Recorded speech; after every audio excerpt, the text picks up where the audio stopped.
room I saw. So Okay, I can't see it like usual. Okay.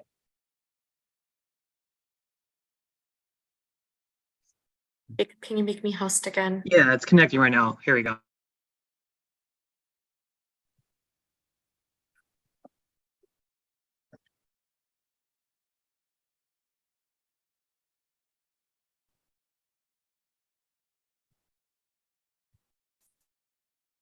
Okay, I'm gonna go ahead and admit people in the waiting room.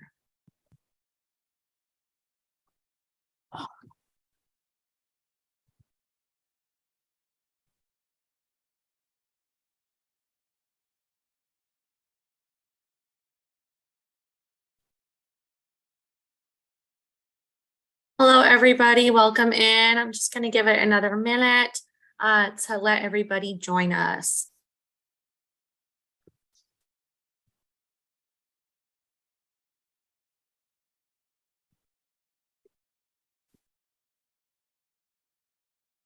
Okay, perfect. Before I let everybody kind of take it away with this open discussion, I'm just going to go over a bit of housekeeping.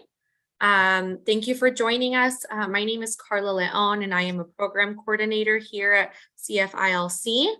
I will be assisting and moderating today's webinar. So for accessibility purposes, I'll be going over a list of options. First off, if you would like to access captions, you can go to the meeting controls on the bottom of your screen and select CC icon titled Live Transcript. You can also click on the Show Subtitles to gain access to captioning. I will also be dropping a stream text link into the chat, which you can also use. This will be great because you can change your font size, color, or make the captioning full screen. I will go ahead and drop the stream text link about every 10 minutes or so in case you lose it. I will go ahead and let everybody take it away now. Okay, thanks, Tara. I'm June Chaos. I'm a disability policy consultant and contractor with CFILC California Disaster Coalition, and the organizer and usually the host of these emergency policy and practice discussions. So today we're in for a treat. We're going to be talking about recovery, but before we do, I just wanted to give you a preview of future calls. In March, on March 9th, we'll have a briefing and a conversation with Roxanne Crawford, who is the regional FEMA integration and coordination specialist.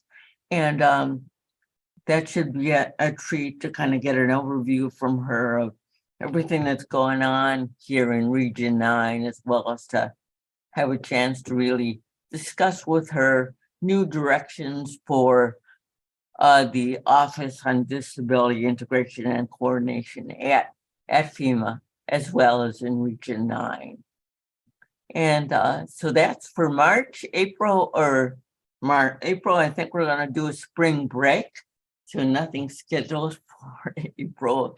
And then in May, we're looking at hearing from, we've got a number of things to schedule. One is our Access and Functional Needs Chief at Cal OES to kind of update us on all of the current disasters we've gone through in California and what's new at Cal OES in terms of access and functional needs practices. So today we're talking about recovery, the recovery phase of disaster. And that's really comes after, it starts after the threat to human life has been lessened. And the goal of the recovery phase is to kind of bring the affected area back to some degree of what I say functionality, and others call it normacy, but I'm not sure I buy the normacy after some of these huge disaster events. So disaster recovery is a very complex and lengthy process sometimes taking years and or decades. It's typically the longest part of any disaster cycle, but it gets the least amount of attention, discussion, and training. The process has many, many moving parts, many federal, state, and local partners and players. So today we'll look at a variety of issues around the roles of government, the roles of community-based organizations and the staff, the emotional impacts on everybody, and how you navigate the new world, the new complex world post a disaster. I'm going to turn it over to our very capable Carolyn Nava, who is our panel moderator today, and she will take it from here. Over to you, Carolyn. Thanks. Good morning, everyone. Thank you, June. And I want to welcome our panelists who have joined us here today out of their busy schedules. We're so appreciative of that. As June mentioned, this is a continuation of our last month's session, part one of discussion, where we're really taking a deep dive look into what disaster recovery really feels like. And I want to emphasize that word feels as opposed to looks, because sometimes looks can be deceiving. There's a reason why that saying exists. So we will also during this session address some of your concerns that we were not able to get to live with our last session. For example, many of you are wondering what those roles are for the organizations that you work with in your communities, whether it be Independent Living Center or the area agencies on aging or the regional centers. So what is their role and function in long-term recovery? And our capable panelists will be able to integrate some of that information into today's conversation. So I want to jump right in and introduce myself. My name is Carolyn Nava. I identify as an African American female, going by she, her, they. Today I'm dressed in a teal floral embellished sweater, and I live and work in the Northern California region, sitting in Chico this morning, California. And I'm excited because I'm wearing a gilded oak leaf, which comes from an actual Bidwell Park tree that my son purchased for me as a gift. So it's kind of a sentimental energy coming in with me today. I have a young adult son who lives with me, who has his own challenges in the disability realm. So you'll hear about our personal preparations as well as what we do professionally. I want to now introduce our guests, our panelists. First, we have lined up Allie. If you would please introduce yourself to our guest listeners today. Hi there. My name is Allie Feldmeyer. I use she, her pronouns.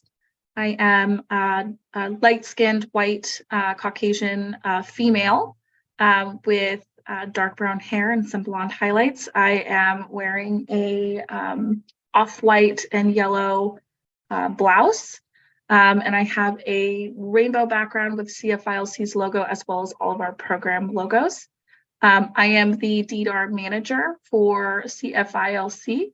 I'll go ahead and pass it on over to Matt. Good morning, also from Chico, California. I am a Caucasian male, beard that has salt and pepper. And also wearing a blue United Way vest with a white shirt with some colors, checkered colors. Behind me in my background is the 9-county region that United Way of Northern California serves, along with our United Way logo. I use he, him pronouns. And as I have mentioned, United Way of Northern California already, they are my employer. And my title is Senior Program Manager for Disaster, as well as 211 NorCal. And it's a pleasure to be with you all. Thank you so much, Matt. And one more guest panelist, Wendy Longwell. Wendy and I share systems change assignments within the structure of our Independent Living Center, the Disability Action Center. And Wendy, if you could tell our guests a little bit about yourself and what else you do for our center. So my name is Wendy Longwell, and I'm Caucasian, shoulder length black hair with gray sprinkling throughout it. And I'm sitting at home convalescing because I have a broken ankle. So behind me you can see plants and peacock feathers because I raise peacocks. So what I do at DAC is I work with youth and help them learn how to transition into adulthood. And then I also help with emergency services to make sure everybody gets where and what they need during emergencies. And those are my two biggest ones, but I do a little bit of everything. I work in systems change along with Carolyn. And I have a son who is disabled. And so I plan for emergencies, not just at work, but for at home as well, so that we're ready when something happens. Thank you. Thank you, Wendy, and welcome everyone. So we're going to just really go right for it this morning. Our first question for our panelists is going to tie our thoughts together from session 1 and launches right into today's discussion, which will be more of that personal, emotional preparation as opposed to physical material preparation. So for our panelists, when we think about our communities, we know that as emergency workers and service providers, our communities are commonly looking towards either government-based assistance in addressing recovery from major disasters, or they're looking for more altruistic giving assistance coming right out of the community. Can you share with our listeners what lesson you believe is important regarding balancing your individual preparation with reliance upon these government or community-based resources when we think about long-term recovery? Let's jump out. Matt, you're with United Way, huge. Let's have your thoughts first, and then we'll move to Allie and then Wendy. Yeah,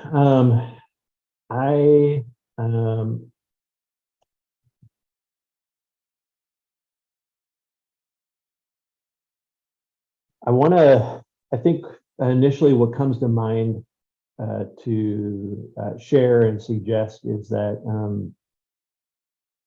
individual preparation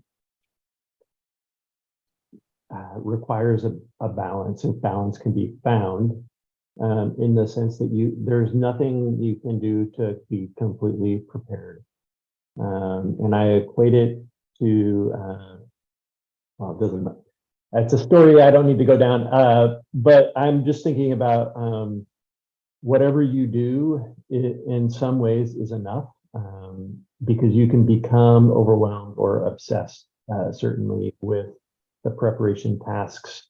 So I think listening or leaning into the resources provided by Listos California, which is the Get Ready program that the California Office of Emergency Services out of the governor's office has initiated twice now. Currently, we're in the second phase of that program. So in the Listos program, what they do suggest is to have a plan, and that there's a household plan, that everyone is aware of it, to know and define your evacuation routes, to have more than one, because sometimes you might head down one evacuation route and find out that it is inaccessible, and then have a go bag that is ready and prepped. And the Listos program provides suggestions for what should be in the go bag. Also have a stay at home box in case for some reason the situation calls for you to stay at home. And so again, Listos The program provides suggestions for what to have at home. And I would say in most cases, what you're looking to do to find the balance between doing too much or doing too little is what are the essentials?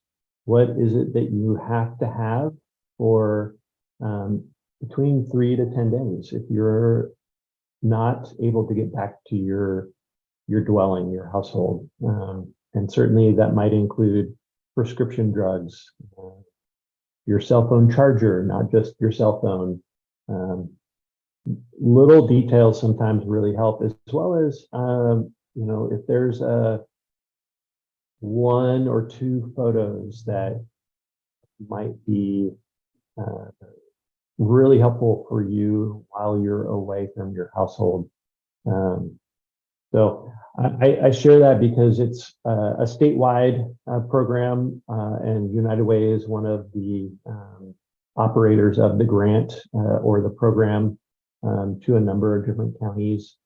And it really is what I found it's very practical to follow along. And I know a number of us who are in the disaster realm.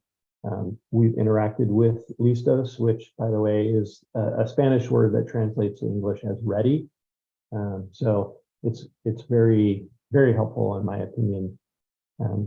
Carolyn, does that answer the question? Yes, absolutely. No right or wrong answers, just sharing your perspectives as professionals and well-seasoned in this whole emergency game. So that listoscalifornia.org link has been placed into the chat box for those who want to connect to that.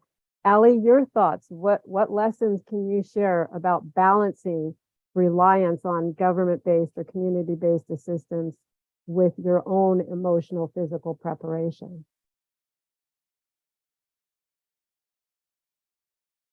You're on mute, Allie. Thank you. You'd think I'd learn by this time of the year. Yeah, I do want to echo what Matt's sentiments are. Those programs are phenomenal programs to rely on. Also through CFILC, we have our DDARCs, our Disability Disaster Access and Resource Centers throughout the state of California. If you have an access and functional need, can rely on them to develop with you emergency plans, create disaster ready go kits, etc. I also really recommend creating digital copies of your documentation, your ID, have copies of your registrations, your insurance informations, your birth certificates, things like that are secure but uploadable, because a lot of the time, in order to access these resources that are available in the public after a disaster, you need to have proof of your pre-disaster address. I do, from my experience being out in the field with people after a disaster, this is incredibly frustrating for people when they're just trying to get resources and they're feeling, secure and even advocating for themselves to be then asked, hey, do you have some form of proof of pre-disaster address? When I was with United Way, we only looked for one. But a lot of places will look, especially FEMA needs 2 forms of pre-disaster address to verify on top of your ID. A lot of the time at local assistance centers, there will be your local government agencies ready to print out forms of your ID. The DMV will be there to help you in preparing and gathering all this information if it was lost in whatever disaster you were participating in. So they will be there to support you if you don't have that, if you go to one of these centers. Thanks, Carla. Sorry, got distracted by the chat. I would also like to kind of dive into kind of balancing what expectations are when it comes to the local forms of assistance that might come up, as well as government forms of assistance that might come up. from my experience in the field, people tend to be pretty frustrated by the level of services that they are able to get. So there's this mix of balance between individuals that don't feel secure in asking for the assistance. So feel like if they ask for assistance, they're taking something from another person. So be sure to take advantage of what's available for you, but to assess what expectations you have for those services. Our government agencies and our nonprofits are not insurance companies. They are not intended to make you entirely whole. They are intended to help provide building blocks that will assist you to the next step. So whether that's maybe a furniture voucher or a hotel stay, or assistance in farther down the line, coordinating volunteer builds. But their role in this machine of recovery is not to make you whole. They're not to operate as insurance agencies. Their space is to help you perform the building blocks to get you to those next steps, to assist you in being an advocate for yourself and assist those moving parts to fill gaps, not necessarily to act as an insurance agent. That is your insurance company's duty. And that brings me to another point. Make sure as you're preparing for disaster, if you are able financially to have your insurance documents updated, to make sure that you have an advocate that can assist you with ensuring that your insurance documents don't lapse. That was something we experienced a lot with the Camp Fire. People had just lapsed in their insurance as insurance rates increased due to a drought. So they maybe pushed it off a month or two to kind of reassess. Look into your community, advocate for yourself, ensure that those documents don't lapse, because they're a huge part in making sure that you are whole at the end of the day. And one can only imagine the emotional toll that it takes when you realize that you're in that lapse situation, especially where insurance is factored in as well. Thank you so much for those comments, Allie, quite practical. Wendy, can you, as you respond to the same thought of that reliance upon government-based, community-based agencies and taking care of us in a long-term disaster recovery, if you could also integrate a few additional thoughts about the effects of this when you have the disabilities in the mix, because I know you have an adult son that lives with you that has quite extensive disabilities. The difference between, his energy set, his mindset in dealing with disabilities, and how that affects you as the care provider as well in handling a lot of these challenges. One thing I wanted to mention that Allison brought up is about making sure your insurance doesn't lapse. Mm-hmm. You really do have to stay on top of that. I live actually in Shingletown, which is 20 minutes east of Redding, California. And I got dropped 3 times because I was high risk. So it is something that you need to stay on top of. I was without insurance for a few months because I couldn't find somebody that would take on my property. So it's a huge thing that you need to stay on top of and also have with you, so that you can say, this is my insurance carrier. So I just wanted to kind of reiterate kind of what Allison and first experience of they're running out of California because of the drought and all the fires, and so it can be difficult to find good affordable insurance. On what you asked me to talk about though, so when my son Derek, he has multiple diagnoses, most of them medical, and so to say, okay, you need to make sure you have what you need for him for 3 to 10 days, that's a lot. I would have to have a lot of stuff to be able to load into the car to last him 10 days. And so thinking about other alternatives, if you have somebody in your life that has a lot of medical issues that requires a lot of, whether it's medication, supplies, or equipment, And two of the things that I've done that I now use as trainings for other people that come into Disability Action Center. One is the medical binder that I put together for Derek. So it lists his diagnoses, it lists his medication, lists his doctors, all the fundamental stuff that's important, so that he can maybe get help to get the supplies that he needs if he isn't able to take enough with him. The other one is What Makes Me Me, which is more for describing what supports and services they're going to need if they're in an evacuation center or other places during a fire or whatever you're dealing with. So Derek knows where both of those binders are, and it's helped him by reviewing it so that he can actually reiterate some of the things that he needs. Because he's looked at that binder so much, it's gotten embedded into his head. But on top of that, he has 10 medications he's allergic to. So there's no way he's ever going to remember the names of those. So what is it that you can do to make sure that if I get separated from him, he has the information so that he's not going to give something that he has an allergic reaction to. So one of the things that I've done to answer some of these concerns, because when I asked Derek what he thought he would do, he was like, well, if there's a fire and I had to evacuate, I would get on my scooter and I would get my cow and my dog and we would head down Highway 44. And I'm like, yeah, no, that's not a good plan, Derek. Let's go back to the drawing board.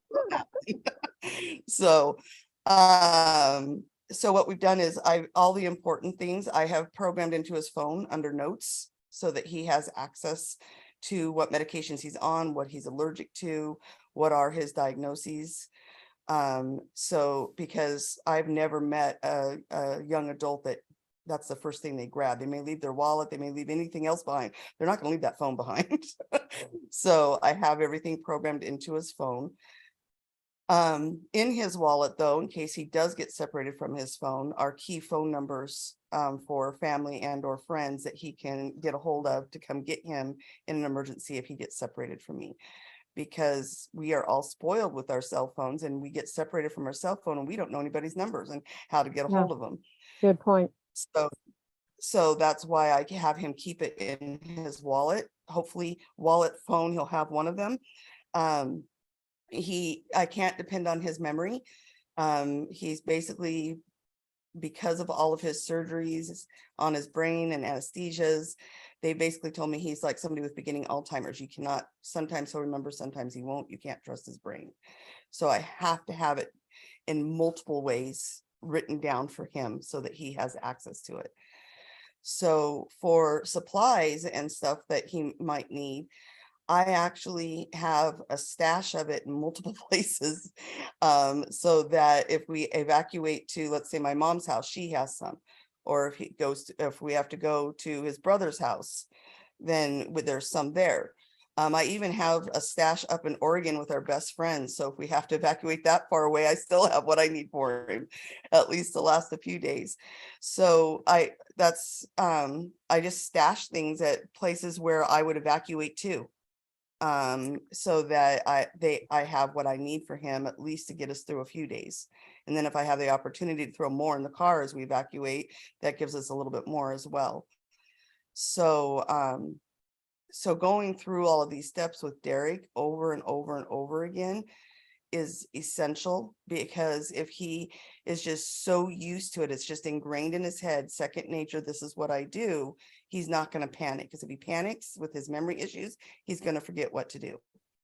And so the other thing I've done is I've gone to all of my neighbors and said, hey, if anything happens and I'm not home, can you just, check on Derek, make sure he's, packing up and, has a plan of how to get out. So I have like 3 neighbors that will check on him for me if I happen not to be home. And that's important. There's so many of us that have neighbors that we've never met. Go meet them, because they're essential during an emergency. And, let them know, whether it's your son like me, or it's an important animal. Hey, if you're evacuating and I'm not home, would you mind grabbing my dog? He means a lot to me. Exchange phone numbers so you can get a hold of each other during an emergency. You don't have to be best friends to do it. So I think that's something that a lot of people forget is reach out to friends and neighbors. Absolutely. Absolutely. These are all excellent points that you're all sharing. And it's going to, what you're voicing, Wendy, will segue us right into our next question, which is addressing the emotional side of personal loss. I can start this out speaking to my own situation because my son has extreme social anxiety and is on the spectrum. So if you look at him, he's extremely capable. You would never know my son has any level of disability unless you know him. And Wendy, you know him, so you understand what I'm talking about. But one of the things that we recently were facing and the possibility of an evacuation, and this may seem like a little thing, but if you deal with a disability, emotions matter. Preparation for emotions matters. My son's biggest worry was the fact that he might have to use a terry towel if we left our home. My son has really high sensory issues, so when he showers, he dries himself with a cotton t-shirt knit towel that we have specially made for him. He has a whole set of them because the thought of terry cloth throws him into this emotional mental loop that takes weeks and months to pull him out of. And I'm talking real depression over a towel. So when you think about disaster recovery and how long-term it can be and managing the emotional side of personal loss, whatever it be, whether it's I lost my cat, we couldn't get my dog out. We actually, during one of our recent disasters, had someone lose their gecko lizard while they were in the hotel, and they were devastated. Now, you might hear that and think, are you kidding me? There's so many bigger challenges. But for that individual, that's a big challenge. For my son, having to touch a terry towel or washcloth really is weeks of emotional trauma for my son. So let's talk about this as professionals. And if you're okay sharing a little bit of the personal, Allie, I see you shaking your head. You want to jump in and share some thoughts about this, the emotional side of personal loss and how we cope and manage with that. Yeah, so kind of how I entered into the disaster scene was doing disaster case management after the 2018 Camp Fire. So I started working one-on-one with individuals, and one of the assessment questions that I would often ask is, you know, what pieces of your everyday life, right, are providing you with huge gaps right now, to try to kind of assess for, are there gaps that I can bridge here and today, and when we have all of the resources that we're ever going to have ready at the helm for the little things. You know, I had this one woman tell me, I know it sounds ridiculous, I'm in a hotel. Every day, I was a smoothie a day drinker, and every single day I find myself reaching for my blender, even though I'm in a totally different place, I'm in a totally different spot, and I don't have a blender. I know it's gone. And you know, that was an easy peasy one. I was able to just hook her up with a $40 gift card, send her to Kohl's. She got her blender, and she was able to then. What's interesting too is it feels like a ridiculous thing, right? A blender. It doesn't feel like it's going to impact your ability to move forward in your recovery all that much, but it does. You kind of give them that piece if you're able to, if that's your position as a service provider, and you watch this kind of sense of normalcy provide some sort of tangible line for them to then be able to pick up some pieces here and there. Okay, well, now I can have my routine back of a smoothie a day. Now I'm able to look for a new home to live in because my sense of normalcy has returned. So it's those little tiny small tidbits that really make these huge impacts that I think it's so often overlooked in that humanity aspect of the recovery process. The other thing that I kind of wanted to mention is kind of the recovery. the emotional state post recovery, right? So, the overarching goal of long-term recovery is safe and sustainable housing. So once you're in safe and sustainable housing, your case as far as the service providers helping you with long-term recovery becomes closed. But we don't talk about the emotional state that happens once you are in safe and security again. So one of the programs that I ran when I was over at United Way was a program called Campfire Connect, where we helped individuals who had experienced, as well as service providers who were experiencing feelings that were being brought up by the campfire, whether it was they were in the middle of recovery or this was post-recovery, their cases and their case management, that person that they had a line and connection to in the recovery was now no longer with them.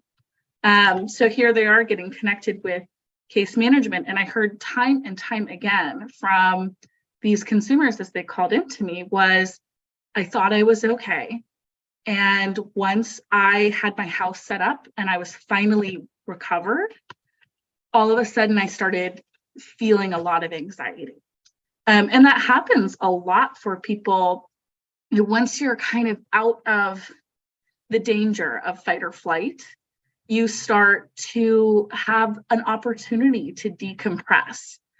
So there are a lot of feelings that end up coming up throughout the recovery process, and even post the recovery process, once your land is returned or you have a roof over your head. So I think it's just important to just understand that there's no right way to respond to a disaster. There's no right way to have an emotional reaction to a disaster. And whatever your pace and whatever recovery looks like for you is correct. Yeah. Thank you. Those are excellent thoughts and comments. Matt, you want to jump in? Yeah, I'm happy to. One, few thoughts come to mind. One is the preparation work you do can help stem off or keep stress and stress-related emotions at bay while you're going through what may be a very short-term disaster experience or a longer-term disaster experience.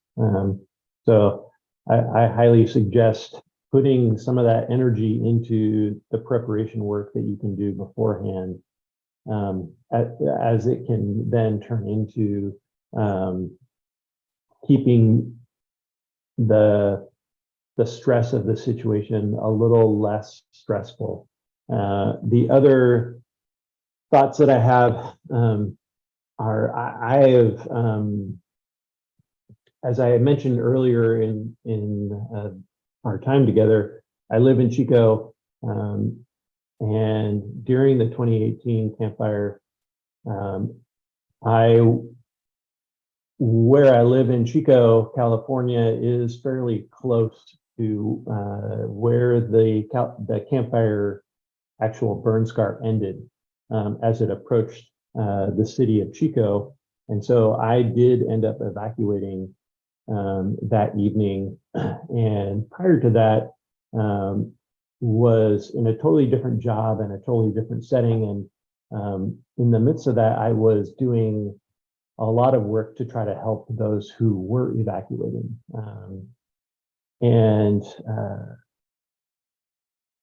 As the story unfolded for so many people, part of what also came with whether you evacuated or not, or whether you were directly and deeply impacted by the wildfire or not, the emotions of being in the midst of that experience, and then being a part of the experience by being the receiving community, had a significant emotional toll on the city of Chico, though it was not, though the fire did not ever actually reach the city of Chico. And the town of Paradise, just for those who are attempting to follow along, is very close. We're kind of two communities that relying on one another for a number of different reasons. And so a bulk of those who were escaping and evacuating from the town of Paradise while the fire was raging arrived in Chico. And I remember about several months after the fire had been well put out and whatnot, I had gone to a movie theater. This was pre-COVID, so you could go to movie theaters, and there was a movie that had a wildfire in it, and I started hyperventilating, and I had to get to a space where I had to remind myself, I'm okay, I'm safe, I'm in a movie theater. What I'm seeing is not my reality, and I'm not experiencing this. And it put me in a place where I had to remind myself to be empathetic towards those who were evacuating or sheltering in place, as well as a reminder to give me and those around me the space to catch a breath, and maybe my interaction with those impacted, whether directly being a wildfire survivor or disaster survivor or not, that we give each other the space to be who we are in the midst of it, and recognize that there is a disaster fog, and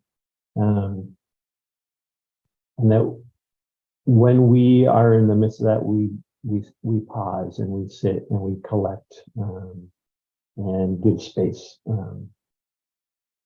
That's been my experience, both in terms of being a person who has felt the emotional toll, as well as seeing those who have been in my company, per se. Hopefully that is helpful for the rest of you.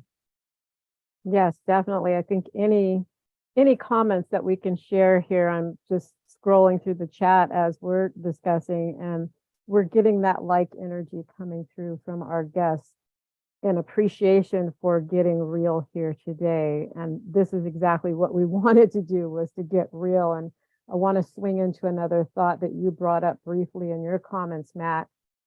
And I want to address from your professional perspective the time frames when we talk about recovery. Your comments were short-term versus long-term recovery. Can you break that down a little bit more for our guests? What do you mean when you say short-term versus long-term? Yeah, so from a professional perspective, the short term is more about relief. And the analogy I like to use, my wife is a doctor of physical therapy. And so this is the analogy I use because it's real to me. When an injury occurs, we seek medical attention, and that person usually, if I'm injured and I need medical attention, I go to urgent care or the emergency room, or maybe my physician. And what they provide in that moment is relief.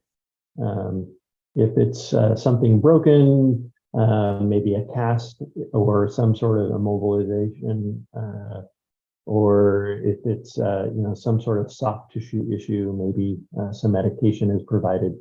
The point is to get to the problem that is at the surface, pain or something, and then and that's a relief-centered perspective. Eventually, though, as the healing occurs, what might be required if there's a soft tissue issue that requires surgery or something, or a broken bone, and there's a delay in the healing process in terms of it takes a while, and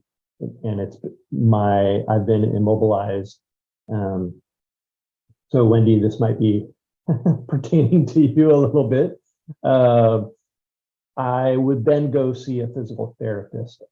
And the physical therapist would be providing the long-term recovery activity or what solution, and that would be exercise and stretching and different little exercises to get my ankle back into the place it was beforehand, where I can stand on it, my balance is proper, or whatever the scenario might be.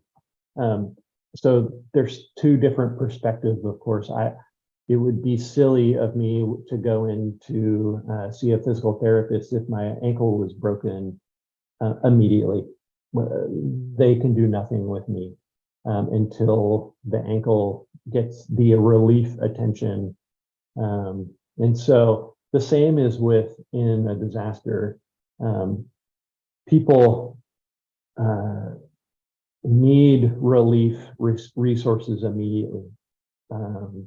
And sometimes from our perspective at United Way Northern California, we do provide some relief resources. And typically it's a quick financial resource. Red Cross might provide their evacuation centers. Those are relief oriented. They're not supposed to be long-term. And then eventually we get into the long-term journey. And the resources look very differently. The dollar amounts are higher because they're supposed to be tending to some sort of sustainable project, or whether it's rebuilding a home or something of that nature, where again, it's a longer term solution. Disaster fog. Yeah, June, when I refer to disaster fog, I'm thinking about, I just had a gentleman step into our office last week who is a Dixie Fire survivor from 2021, which hit most of Plumas County. And when I was asking him questions, he had a hard time remembering exact details. He could kind of vaguely tell me some specifics, and even his own address at times which of course, I mean, that's his address. It was not easily accessible for him to remember his family and the situation that his family was going through. The way that he told the story and the narrative was very scattered. So sometimes he would jump ahead in the timeline and then bounce back and then talk about life before the fire. And so again,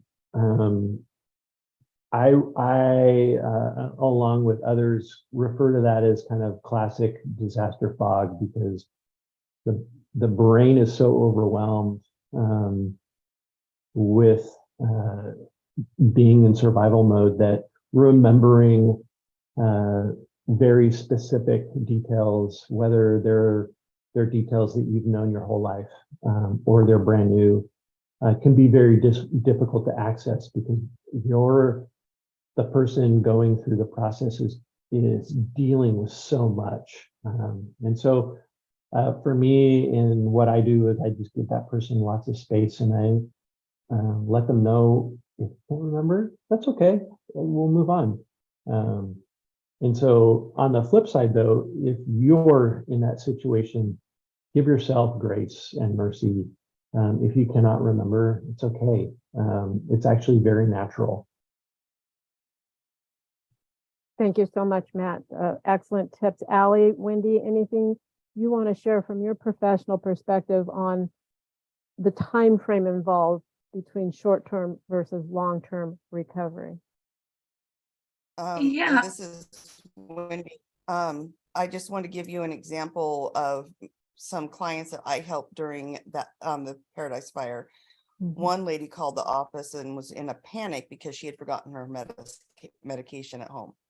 And she goes, I just got them filled. How am I going to get them filled? And one was for her asthma with the smoke in the air. She was having lots of asthma attacks. And so I reached out to one of our contacts at Medi-Cal, and said, hey, this is what's going on, and got them connected, and they approved to get refills. And she called me back like the next day thanking me, because she was in such a panic she couldn't think what to do. And so, that's I think a good example of short-term support. Get them what they need right here, right now. Then there was a gentleman that was affected by the fire, lost everything, couldn't go into an evacuation center due to his disability, and got put into a nursing home. And then got connected with me in January. And it took me about 6 to 8 months to find him a place in Shasta County that was set up so that his electric wheelchair could access the whole apartment. Because ADA does not necessarily mean an electric wheelchair can get through everywhere. And so even though he could access the bathroom, there was no way he could transfer like into the shower. It just wasn't big enough to have somebody in there to help him, and he couldn't do it himself. And so I suggested we wait, and he's like, no, I got to get out of here. I'll take it. And so he chose to go ahead and go there, because I'd rather have a bed bath than be in the nursing home any longer. And so we got him into that apartment. And then unfortunately, because of all the fires and the housing market that got filled up real quick, he's still in that apartment. He can't, because we haven't been able to find him one that has the appropriate size bathroom for his needs, but he's still, at least he has a place that's his own. And so, that can take months to, and I mean, it took me 6 to 8 months to find that place for him. Even though it wasn't ideal, it's still his own place. And so, it can take a while. And sometimes, just to give you an example, my son, if his routine is messed up, it just totally messes with everything for him. And so to get somebody back as close into their routine as you can, as quick as you can, even if it does take 6 to 8 months, that's important to them. They just want some sense of normalcy. And so working with them to help them to be patient as we go through that process. That was really hard on this gentleman, because he wanted out of that nursing home 2 months ago when he got a hold of me, and I'm like, okay, well, we're going to work on it, but it's going to take time. And just staying in touch with them, letting them know that you're still working on it, so that they know they haven't been forgotten, because that's the biggest fear, is they've been forgotten and they're not going to get back to any sense of normalcy. Absolutely. So staying in touch, I think, is really important. Thank you, Wendy. Allie, your thoughts? Yeah, to kind of reflect on the question, which was the timeline of recovery, short-term versus long time. It's a complicated question because there isn't a set timeline. It's really about the community and how that community was impacted. So how many people, what was the range of the event? How many people, how many acres? Did it take out resources that were in the area? For example, with Camp Fire, that took out an entire town of resources versus maybe a smaller fire, or a fire that just takes out the hills and maybe a few buildings where the community resources are still available largely. So there's really no right or wrong answer to the timeline. Typically, the short-term recovery phase is about a year to a year and a half following the disaster. And that includes things like, just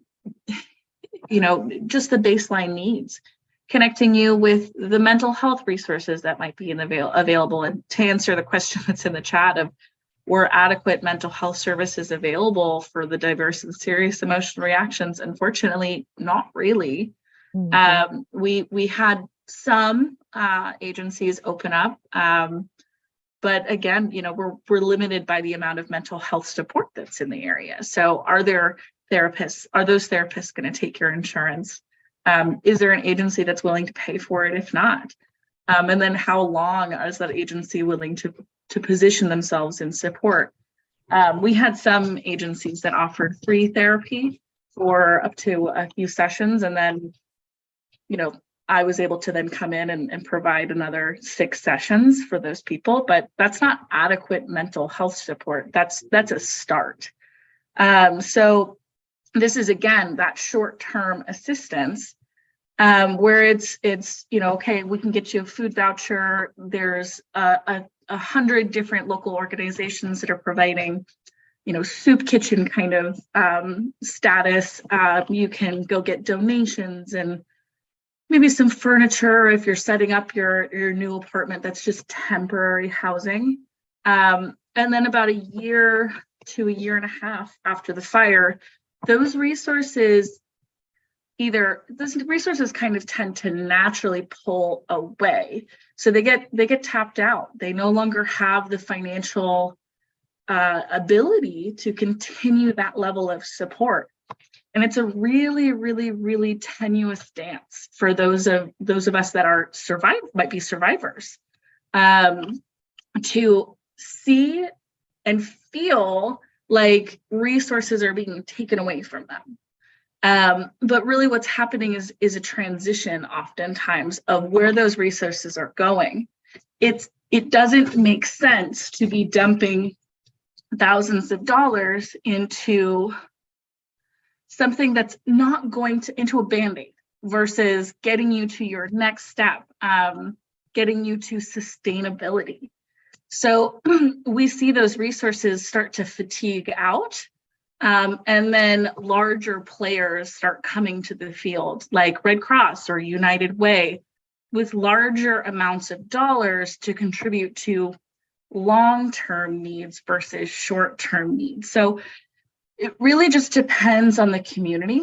I've also seen it where the community fatigues out on short-term resources in a matter of a few months, just because they don't have the financial capacity to continue to support those needs. And then our larger players need to figure out, how do we then fill those gaps in support?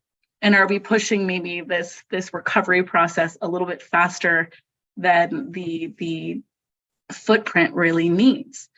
So it's a really odd song and dance for those that are survivors and those that are service providers to figure out, what are the needs of that community? What are the resources that we're seeing around us? What are the gaps that we're seeing? And who has the financial capacity as a large player funder to support those needs as they're happening? So it's an interesting song and dance that shapes in itself kind of the breadth of how that recovery looks. Yes, thank you. Again, the points that we're getting here from our panel, I'm so glad that this will be recorded, and we encourage you to go back and listen to part 1 and put some of these comments in context, because this is a continued thread of conversation between part 1 and part 2. Allie, I'm going to pick up on a comment that you just voiced, which was talking about survivors versus service providers. Sometimes, in the case of many of us on this session today, the service providers are also survivors. And what that does is it greatly affects the organizational culture. It shifts it and shifts how we think, shifts how we work. So if we could just take a moment and reflect on, with your respective organization, what adjustments, what changes did you see happen within your organization culture dealing with these long-term recovery situations? I can tell you with the Disability Action Center, and I'm sure Wendy will have her thoughts, but we turned from independent living center to emergency operations center overnight. Overnight, we were not prepared for this. In addition to that, many of our service providers internally were also victims. So many of them came to work 3 days, I'm talking about the Camp Fire in this case, 2-3 days after the Camp Fire, showed up at our independent living center, didn't have anything but the clothes on their backs, and they were going to work helping other people when they required to be in line getting help for themselves. So Matt, maybe you could start us out. You lived in Chico, like you said, you were evacuated. But what shift in culture did you see dealing with some of the disasters that have happened in our region? Yeah, thank you. And yeah, I think like you shared, there are plenty of organizations that may have to overnight change and adapt and evolve because of either the impact that the disaster is having in the region that they serve, or they may have employees who themselves are being directly impacted because they're evacuees or eventually may become disaster survivors. At the time of the Camp Fire, I was working at a church as a youth pastor, and the church shifted and changed overnight. And thankfully, we became a resource center that was able to bring in supplies and then send those supplies out to the evacuation centers where they were sanctioned by the Red Cross, or they were pop-up evacuation centers. And so we were helping provide bedding for cots and coats and pillows and toiletries and so on and so forth, or bottled water. We were receiving a lot of different goods. In fact, we had a truck come in with frozen turkeys that we sent away because we had no way to take those frozen turkeys on. And I say that in with a smile now. At the time, it was a bit of a headache. For those who do not recall, the Camp Fire started the 8th of November, and so it was close to Thanksgiving, and so someone thought it might be a good thing to send frozen turkeys to the city of Chico. So yeah, there is a call and a need for a culture change and shift. In my time with United Way of Northern California, we've had that as well. For my first year at United Way, Ali was a colleague of mine, and we did have to do some shifting and changing. Some of that comes with changing up the hours that we work and are available, but also then how do we provide space and time to catch a breath and to debrief and to rest up so that you're able to go back into the work you're doing. My theory is that a well-rested person is a lot better than a half-rested person. And so with Ali, when Ali was a colleague, as well as my current colleagues, I try to give us all the opportunity to catch a full breath as opposed to half a breath. And then the other side of that, or another component, is as we've been talking about the mental health aspect, we as an organization have been providing mental health resources internally for our employees, both in group settings and then also in individual settings, because we find that that is a necessary resource for our employees, whether they're full-time disaster-oriented employees or not. We kind of call upon all of our employees to do something disaster-related, especially in a mega disaster. Thank you, Matt. Yes, you mentioned the mental health. I know with our center, our independent living center, our board stepped in and offered to help pay for mental health sessions for our team as we were going through this still ongoing transition, addressing the emergencies related to the Camp Fire 4 years later. So long-term recovery, like you mentioned, Ally, it has its own face. It has its own face. Your thoughts, Ally? Yeah, it's an interesting question. Before the campfire, I was actually in a corporate setting at a Fortune 500 company that served across the state of California and into Nevada. And it's a different kind of setting than working in a nonprofit where we're typically natural helpers. You don't get that in a corporate setting. So it was a very interesting space to navigate post-disaster. We had 17 colleagues of mine lost their homes in the fire. Wow. And were actually living in the parking lot of our work for a couple weeks following the disaster, as they figured out what their next steps were going to be. Still expected at work the next day. But a couple of interesting things did happen in the kind of culture of what even a corporate setting looked like. They did fundraisers for those that were impacted, and they all got a $10,000 stipend.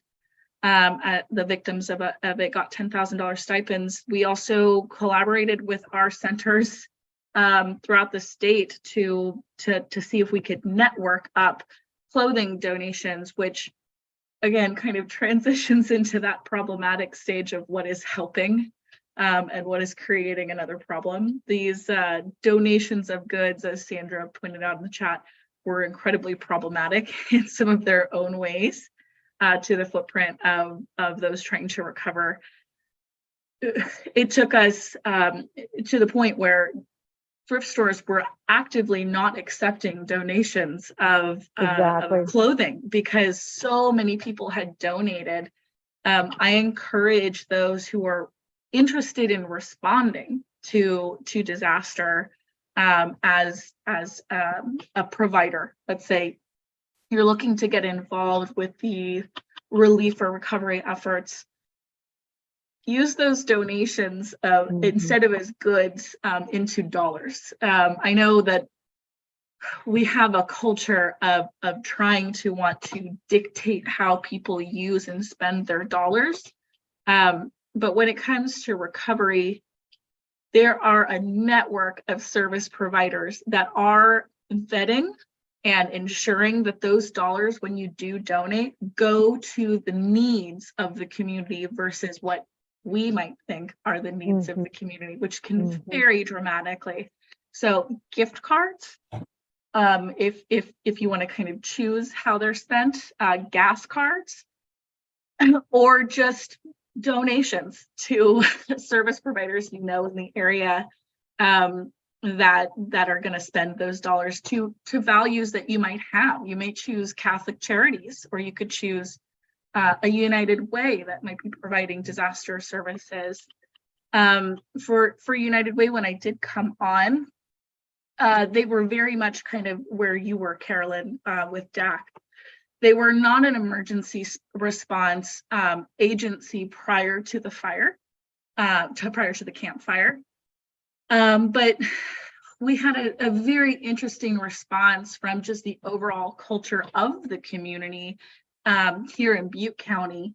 I mean, and some of our neighboring, but primarily Butte County, which was the hub for a lot of those evacuees, where a lot of service provider agencies.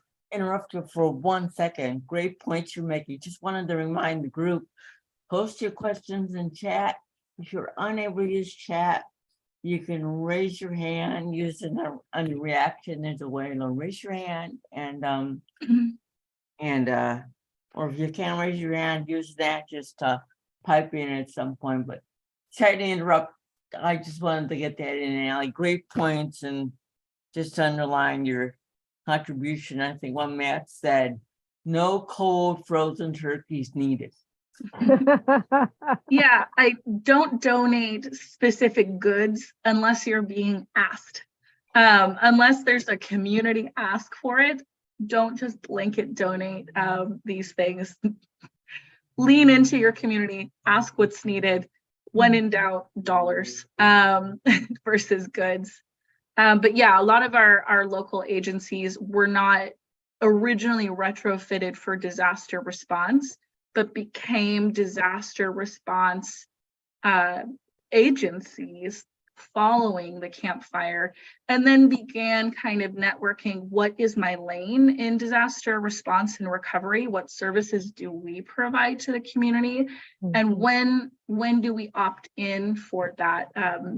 The Camp Fire kind of created a lot of cooks in the kitchen. So I Absolutely. think it was a huge learning element too for service providers that wanted to get involved, but didn't know how or what their lane was. The Camp Fire 100% served as a learning experience for those of us that were at the time green to disaster response, to learn and navigate what it looks like and how we find our lane. Exactly, that lane. Oh my goodness, we're still figuring that out. Is what is DAC's lane in all of this, because the agency has gone way beyond being an independent living center at this point, even in some cases going on to the fringes of directing people on a legal perspective and getting them to the right person to continue that legal conversation. And I'm going to move now into a question that was also brought up into part one that we didn't have time to address, because there were concerns about fraud and theft. And Allie, your comments just touched on that. So it came up. I'm like, I'm going to jump right into that now. We have had definitely still individuals, for example, refusing to evacuate, refusing to go to safety, refusing to leave their animals, those types of things, to be in a safer situation due to theft or fraud once they evacuate their premises. And I'll add to that as well, we have in our region now serious rebuilding and construction scams going on, where people have lost thousands of dollars, for example, in insurance and FEMA money, because contractors came in, didn't finish the work. They didn't have a way to go after these contractors, and they're left with unfinished work on their property years after the event. Matt, can you bring in any professional perspective on how our listeners can guide individuals or address this in their own personal situation? Yeah. First, my first thought, and when I saw the questions in the email that came to us who are in the panel, my initial thought was adhere and listen to the law enforcement officials or fire officials or whoever the governing agency is that is attempting to help save your life. We who are not in those roles as professional first responders, we're putting their lives in danger when we stop listening and following their instructions. And I think all of us want to see the least amount of life lost. And so complying and adhering to whatever their instructions are is going to be life-saving, actually. And then along with that, as if you're evacuated, the law enforcement folks do provide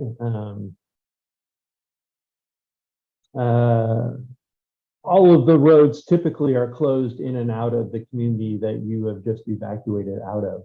And so there is some monitoring that occurs within the community by law enforcement. And then the other is that anything lost is replaceable. And I know there are many items in my household I do not want to have to replace. And there's emotional attachment to those items. They give me joy. They give my family joy.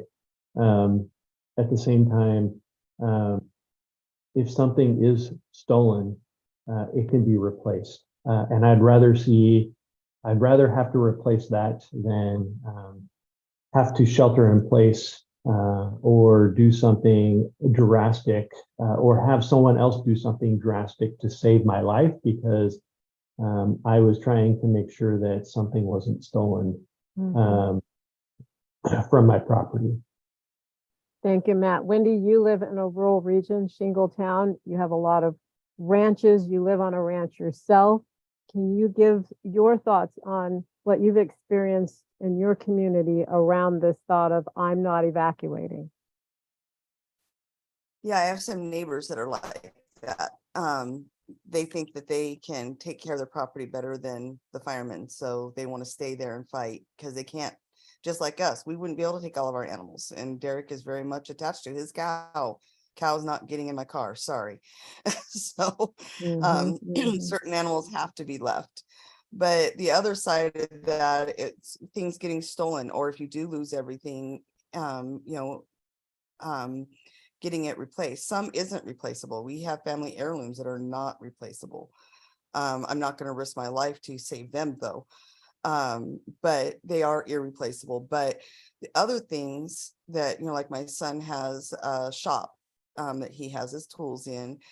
And so what we've done is we've taken pictures of everything because a lot of times you're not going to remember everything you had. Mhm, So mhm. having pictures saved in his phone, so that way if it does get stolen or um lost, when you're going to the police and or your insurance company, you have pictures to show I actually did have this on my property so that they'll replace it. Mhm.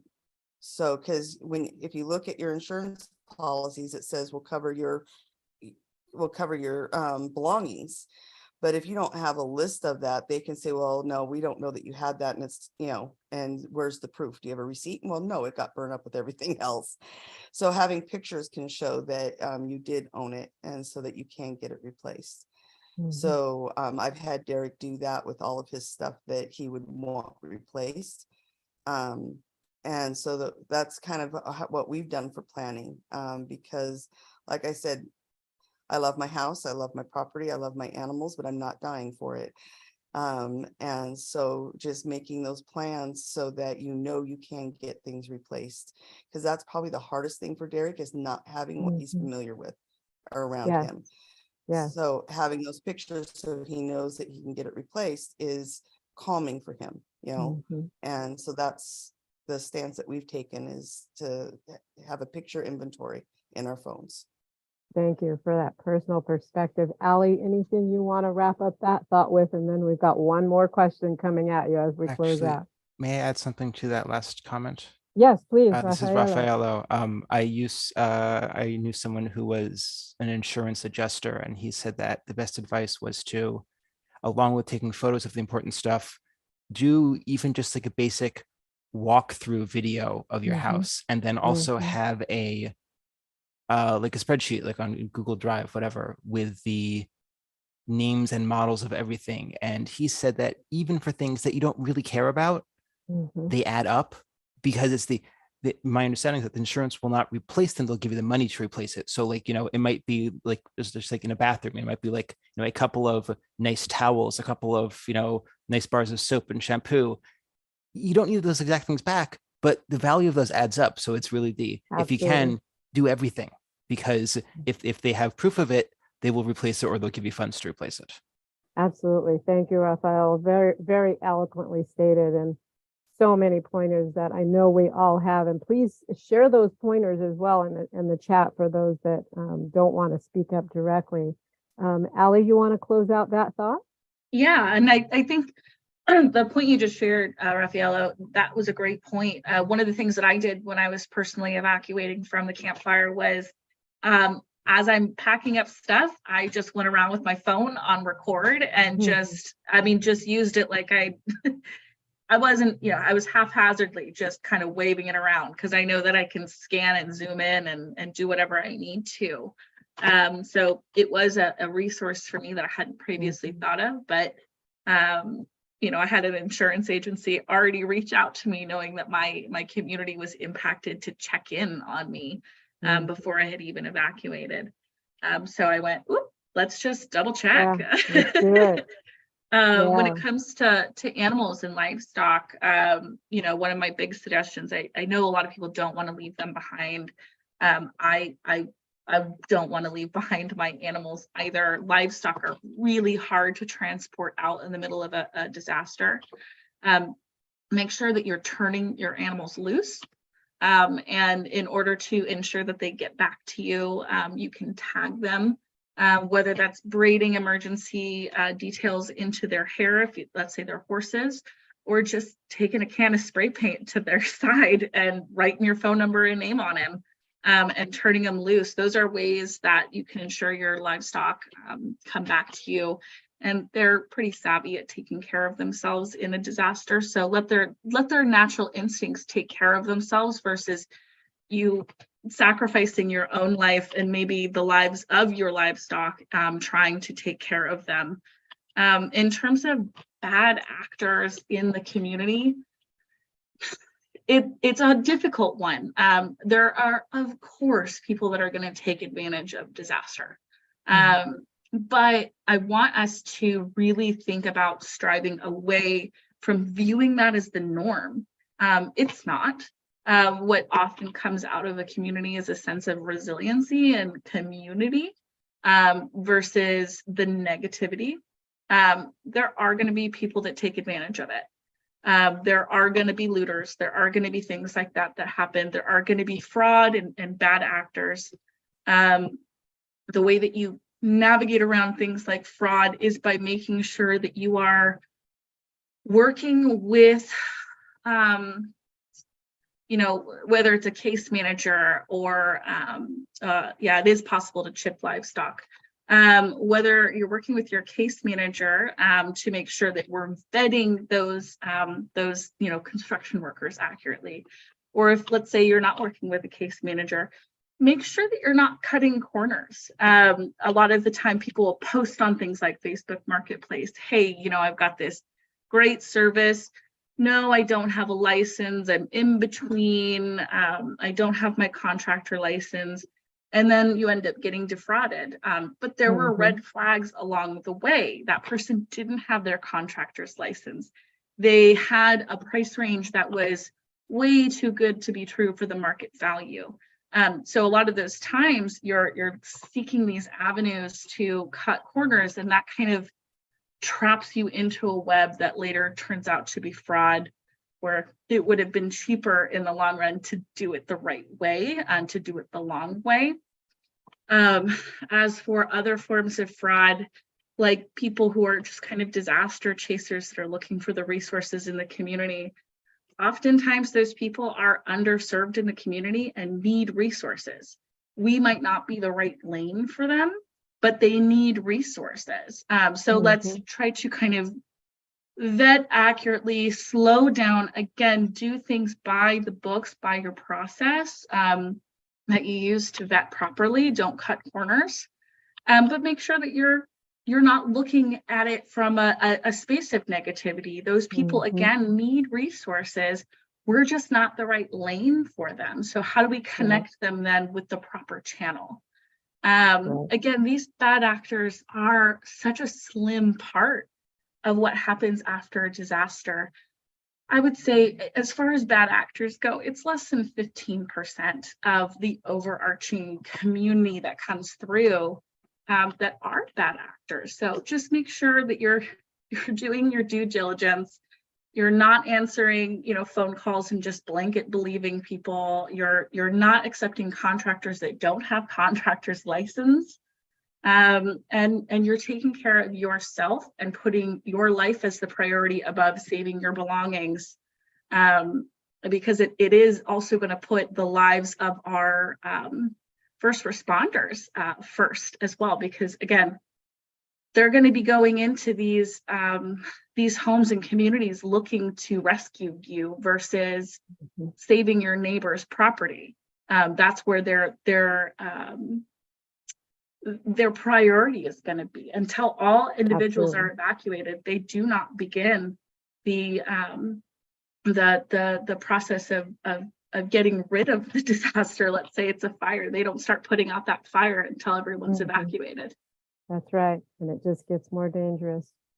We're running out of time. I know there was a couple of more questions in the chat that we are welcome, I'm sure, to all come back for another session at some point in the future, June. I want to give our guest panelists 30 seconds, one last thought, one tip or tool in closing that you've learned in practice may make an impact for our listeners to more successfully handle the difficult emotional journey that we face with long-term disaster recovery. Matt, with you. That sounds good. Just a reminder to real quick, put any leftover questions in chat. We'll try and get to them either post. June, we June lost your froze. audio. We lost your Looks like audio. she Matt, froze. Matt, go 30 seconds. Your last tip or tool. Yeah, I think the last thing I'll share is look for people you trust, and I think about logos, and the logos and the labels show up, and most of the time they're vetted and they're doing good work. And if you're curious or unsure, ask questions, and seek out answers. FEMA, if it's a federally declared disaster, FEMA is there to do good work. They're not there to try to scam you or get you to sign up for something that you do not want. And the same with your county, whatever county you live in. Register with them, whatever has occurred, and let them know. Your county is there to help make the recovery happen for you and your household. Absolutely. Last thoughts, Wendy, 30 seconds. Self-advocacy. When you're in the middle of an emergency and you absolutely need something, self-advocate. We had an employee whose mom got burned out up in Weed, and when they showed up to say evacuate, she's like, I can't lift her and I can't lift her wheelchair. I need help. And the firemen called some buddies over and they picked her up and took her in her wheelchair out to the car and loaded her up for her. So yeah, I think remembering you self-advocate. What do you need help with? I think that's an important thing to remember. Perfect. Allie, last thought. Yeah, take advantage of the resources that are available to you. We often get people that want to pick up the pieces themselves. They're pull yourself up by your bootstrap kind of people. And they don't want to take advantage of the services that are in their region because they're worried that they're going to take it away from somebody that's more in need. These services are here for you. There is nobody that's going to be more in need. Everyone's story and experience is going to be different. And there's no way to differentiate in a disaster between whose needs are more. You're not taking away services from people who need it more than you. You need the services, so take advantage of them. They're there to help you, and your recovery process is going to go by a lot smoother if you don't resist seeking help. Absolutely. Thank you all so much for your heart, for your service, for your compassion and empathy. Excellent points. Matt, I will remember that analogy about the healing from the rehabilitation perspective and take those emergency steps and solidify the situation first. I am last and foremost in saying, keep your calm. Keep your calm through these emergencies the best way you can. Find whatever tool that you require to stay calm, because a calm head, a peaceful heart is everything in facing difficulties. Thank you all for joining us. We'll be back. Thank you, Carolyn. whenever I'm going to invited. go ahead and send over a poll. Please take a moment after this meeting to just fill it out. It will definitely help us in the future. Thank you all so much. Thank And you all. panelists, if you could stay on after.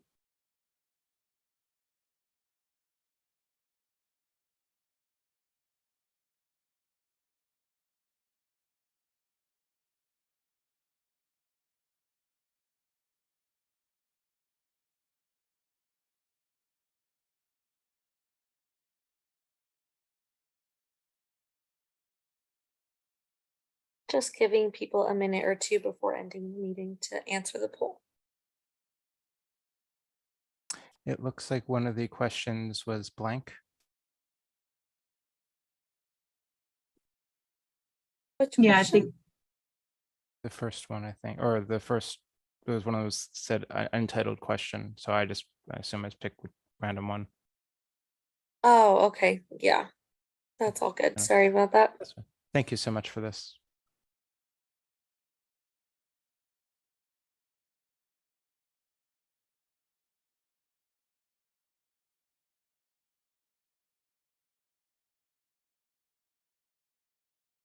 Did we lose June?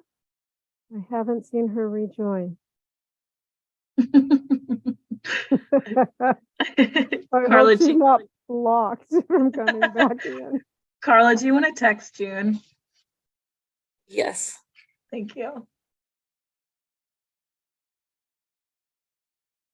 Right, about 30 more seconds and I will go ahead and end the poll.